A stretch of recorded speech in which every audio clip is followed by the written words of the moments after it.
This video is brought to you by Brilliant. Disputes over the islands in the South China Sea have been going on for nearly a century. Tensions rose in the 2010s after China and other countries started developing and militarizing the islands, and reached a peak in 2020, when the Trump administration started increasing the number of US Navy ships in the region. However, after a period of relative calm, tensions have peaked once again after Western officials claimed last month that China had started developing 4 previously unoccupied reefs in the region, something they'd never done before. So in this video, we're going to look at why China is so keen on the South China Sea islands, these recent developments, and why this is bad news for a region that's looking increasingly unstable.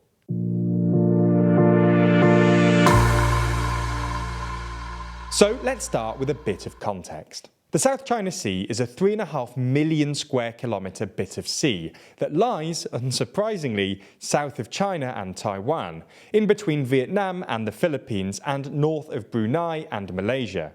It holds 2 groups of islands, the Spratly Islands in the south and the Paracel Islands in the north. The dispute is basically a territorial dispute between those 6 countries who had territorial rights in the area, and a lot of the tension revolves around China's somewhat expansive claim.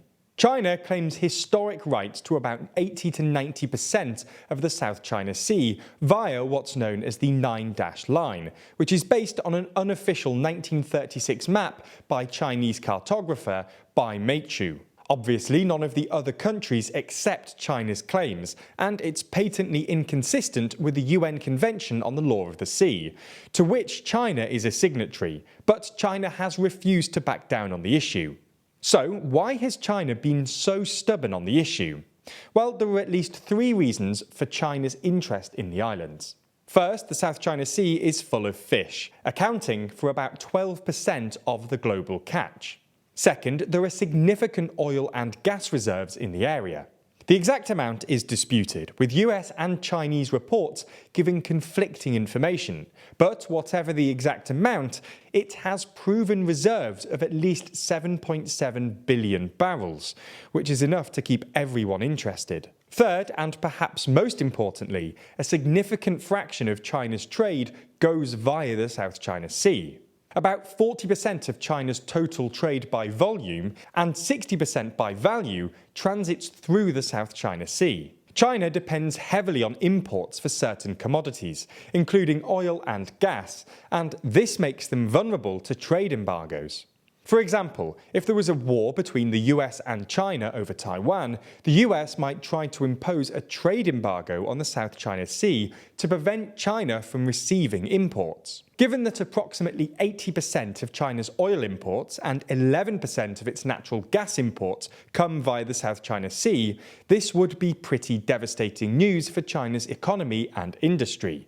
This is something the CCP have been worried about for a while now. In the 80s, Deng Xiaoping spent a lot of time worrying about the so-called Malacca dilemma, which refers to the fact that a similar fraction of Chinese imports passed through the Malacca Strait.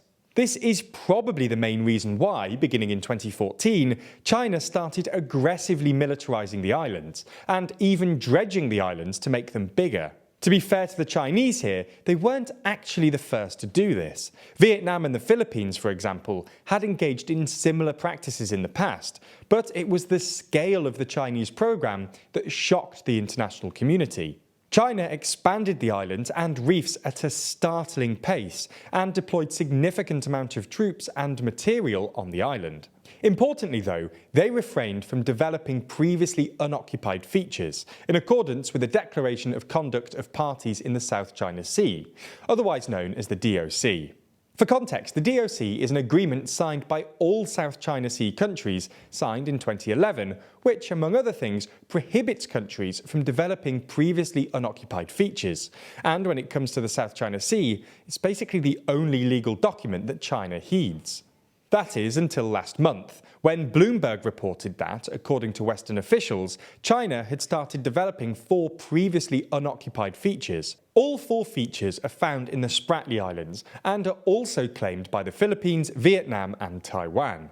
Now, we should say that the Chinese Foreign Ministry immediately denied the report, describing it as completely untrue, and a Chinese Foreign Ministry spokesperson insisted that China was still committed to the DOC.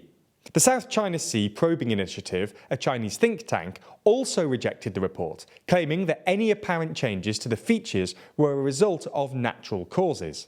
Satellite images are also inconclusive. While they do suggest that new land formations have appeared above water over the last year, all 4 formations change shape naturally every year depending on tides and sea levels. Nonetheless, the officials in the Bloomberg article claimed that they had also found evidence of debris piles and excavator tracks at certain sites, and photos published by Bloomberg suggest that the Chinese were trying to deploy amphibious diggers at Eldad Reef way back in 2014. If the report is correct and the CCP have started developing these previously uninhabited features, then this is bad news for 2 reasons. First, the DOC is basically the only thing keeping the peace in the South China Sea. If China has violated it, then other South China Sea countries are unlikely to keep abiding by it, and could quickly become redundant. This would mean a complete breakdown of trust in the region, and we could see an escalatory cycle and a dangerous rush to develop and occupy uninhabited features. The second reason this is bad news is that the only obvious reason for China to take part in this sort of risk is that it's preparing for a conflict in the region. Developing those features incurs real diplomatic cost for China, and some of its neighbours have already expressed their displeasure. A day after the Bloomberg report, Indonesia announced larger joint drills with the US in the region, and a few days after that, the Philippines announced that they would be beefing up their military presence in the area. The point we're making is that developing these features is genuinely costly for the Chinese, so they wouldn't just do it to prove a point. Instead, it suggests the CCP have decided that they need to do it for security reasons, presumably in anticipation of a conflict with the US in the region sometime soon, most likely over Taiwan. This is bad news because it marks a further escalation in the new Cold War between the US and China, which is quickly becoming unpalatably hot. And since I'm guessing everyone would like to avoid World War III, we're hoping this will resolve peacefully in 2023. But if world leaders are anything like us, resolutions and plans for the new year are already out the window. If you do want to improve yourself though, maybe pick up a new resolution and sign up to Brilliant, the STEM learning platform which helps you with exciting new science and maths topics through engaging and interactive experiences.